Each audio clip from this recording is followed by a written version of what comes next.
Hey everyone, नमस्ते, प्रणाम, आप सबको जय श्री राम। आई होप कि आप सब लोग बहुत अच्छे होंगे।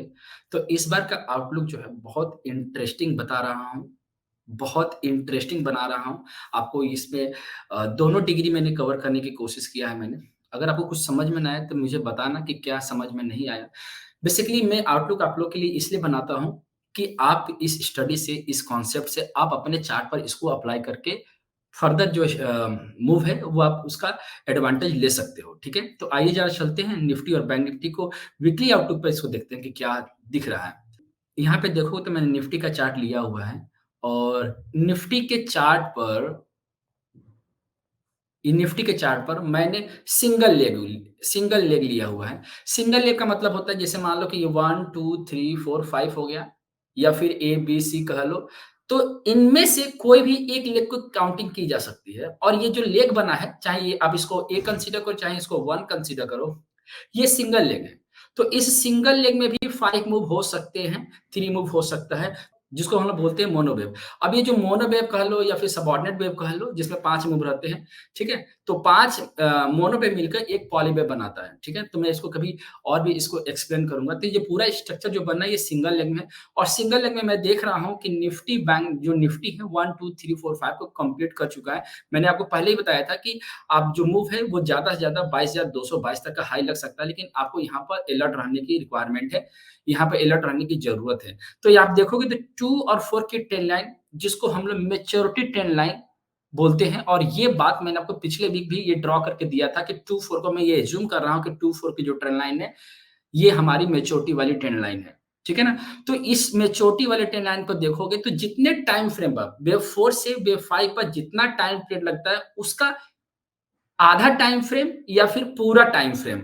तो देखोगे तो यहाँ से प्राइस जो चला है 1, 2, 3, 4, 4 कैंडल और टूटा भी है तो वो सेम है, मतलब आप कह सकते हो कि 3 कैंडल में ब्रेक हुआ है।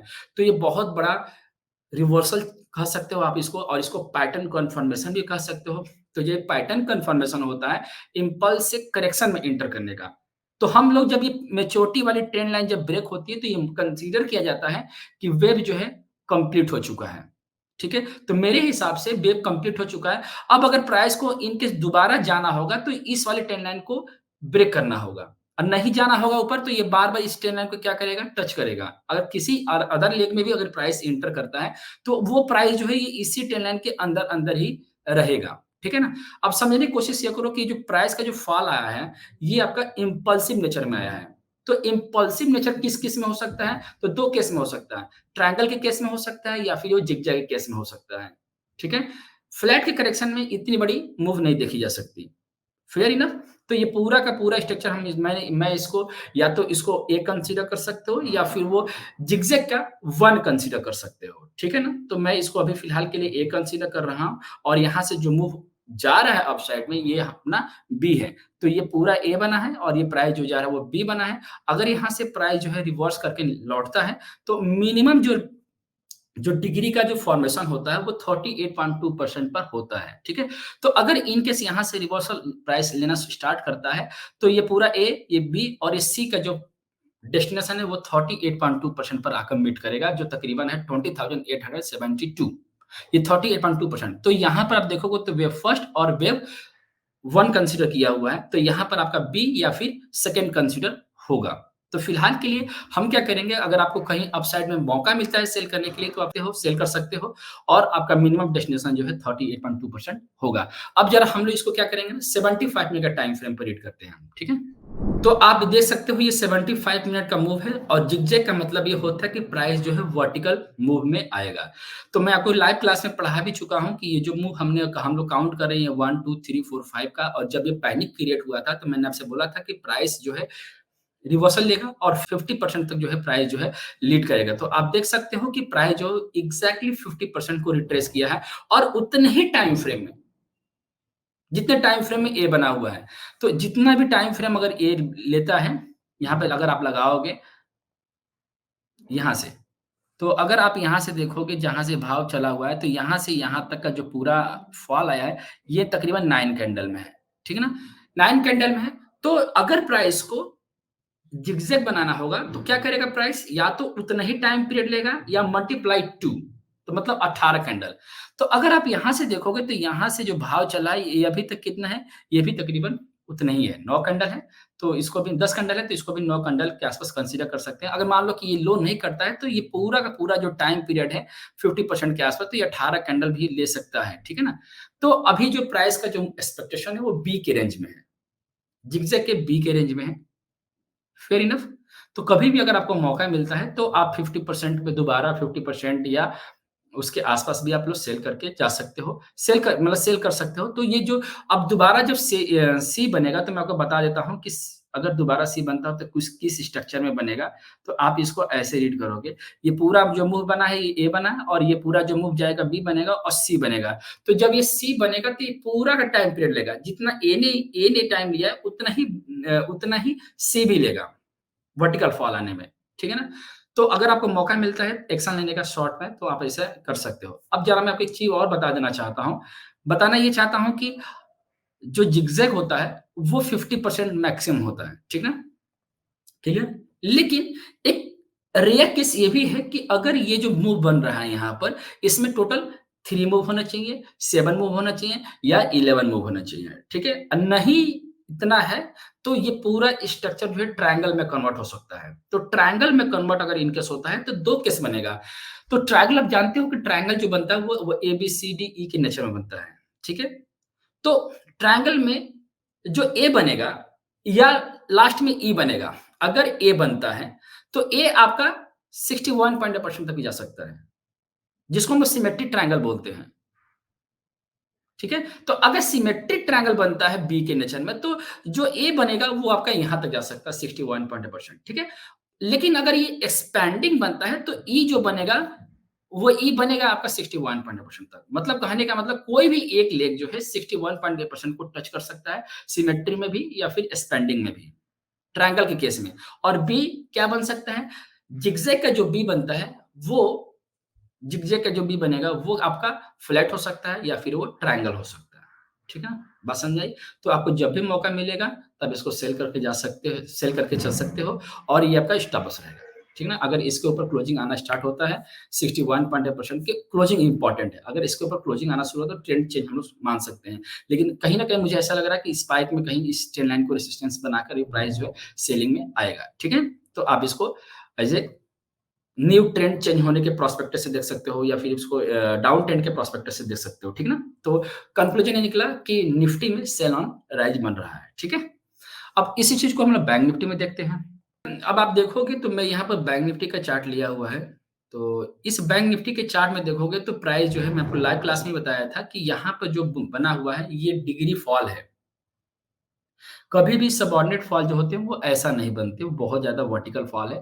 तो मैंने आपको बताया था कि जो डिग्री निफ्टी के जो चार्ट बताया था कि मिनिमम जो मैंने लिख रखा है 38.2% जो होता है मिनिमम डिग्री का रेशियो होता है। तो डिग्री रेशियो जो है 38.2% से ऑलरेडी क्रॉस कर चुका है और प्राइस जो है 50% पर आया है।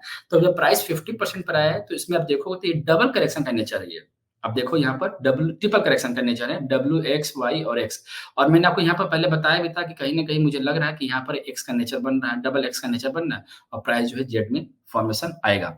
तो यहाँ पर जो देखोगे तो यहाँ पर एक माना जाएगा कि करेक्शन जो है ये ओवर हो चुका है। तो बैंक निफ्टी में मुझे लग रहा है कि ये करेक्शन जो है ओवर हुआ है। ठीक है ना? तो ये पूरा का पूरा स्ट्रक्चर हम लोग देखेंगे तो 50% के आस-पास जो स्ट्रक्चर बना है, ये अब हम लोग इसको क्या करेंगे, इसको हम लोग ए कंसीडर कर सकते हैं। अब ध्यान रखना एक चीज़ का कि अगर आप ए कंसीडर कर रहे हो तो ये हो सकता है कि थोड़ा-सा और भी ये खींच जाए। ठीक है ना? अगर प्राइस को जैसे मान लो कि ये पूरा जो स्ट्रक्चर बन रहा है, ये आपका ए बन रहा है। और जैसे कि एक्स बना है, तो ये जो जेड बनेगा, तो जेड के जो एक्सपेक्टेशन है, वो क्या हो सकता है कि ये जो मूव है, वो ज़िगज़ैग में कन्वर्ट हो सकता है, ठीक ना? तो जब ये ज़िगज़ैग में कन्वर्ट हो सकता है, तो ये आप देखोगे, तो ये जो जेड बनना है, ये टोटल हो सकता है कि यहाँ तक भी खींच जाए। तो जब यहाँ तक खींचेगा, तो पूरा का पूरा स्ट्रक्चर जो है ना, कन्वर्ट हो जाएगा किसमें? अगेन ये ज़िगज़ैग के डेली के टाइम फ्रेम पे ये ज़िगज़ैग में कन्वर्ट हो जाएगा।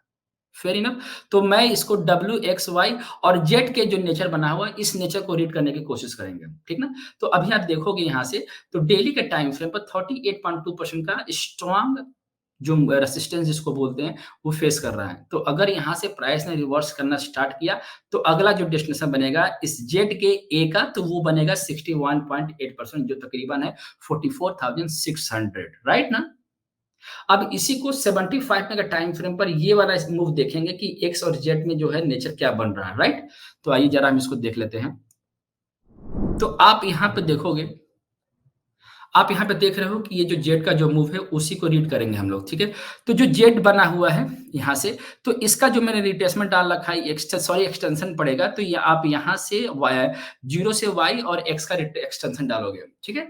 तो जब एक्सटेंशन डालते हैं उस टाइम पर जो जेड बनता है वो या तो 161.8% पर हो या फिर वो मैक्सिमम 261.8% तक जा सकता है, ये और ये मैक्सिमम है। इससे ज़्यादा नहीं नहीं जाना चाहिए जेड, ठीक है? तो अगर हम बात करते हैं कि ये जो मूव बन रहा है ये क्या हो सकता है? तो मुझे ऐसा लग रहा है कि ये पूरा मूव इसको जेड में ए बन रहा है। मतलब इसको कुछ हम लोग ऐसे रीड कर सकते हैं। तो ये पूरा का पूरा स्ट्रक्चर हम इसको ए रीड करेंगे, जेड का ए, और ये जो पूरा मूव बन रहा है इसको हम लोग क्या कंसीडर करेंगे, जेड का बी। और फिर जो है प्राइस का जो फॉल आएगा वो तकरीबन कितना आएगा, 61% मैक्सिमम मिनिमम, ठीक है ना? तो अब ज़रा क्या करना है ना कि अब आप तो थोड़ा-सा इसको बड़ा कर लो, और बड़ा करने के बाद क्या करना है इसको, ये जेड का ए है, तो इसको हम लोग यहाँ से कर लेते हैं ऐसे, ठीक है? अब ज़रा इसको ना ऐसे डालना है। ये एक्सटेंशन डालोगे ऐसे और ये आप ऐसे डालोगे, राइट ना? तो 61% जो है मैक्सिमम आपका यहाँ तक, वही वही जो मैं आपको बता रहा था कि यहाँ तक भी जो जेड है वो खींच सकता है, ठीक है ना? तो अगर ये बी है, ये ध्यान रखना, अगर ये जेड का बी है, ठीक है? तो सी का जो फॉर्मेशन आएगा 44578 के आसपास आएगा, जो डेली के टाइम फ्रेम मैं आपको बता रहा था कि जो 44600 के आसपास का डेस्टिनेशन आ रहा था, तो वही तकरीबन जो जेड है वो तकरीबन यहाँ तक जो है मूव मिल सकता है, मतलब 44500 500 578 600। तो मुझे ऐसा लग रहा है कि जो जेड है वो यहाँ पर कंप्लीट होगा, ठीक है ना? ट्रिपल करेक्शन का जो जेड है वो 61.8% पर आकर कंप्लीट होगा। ठीक है? तो ओवरऑल स्ट्रक्चर जो मुझे लग रहा है कि निफ्टी में और बैंक निफ्टी में सेल ऑन राइज का जो मूव है वो दिख रहा है। ठीक है ना?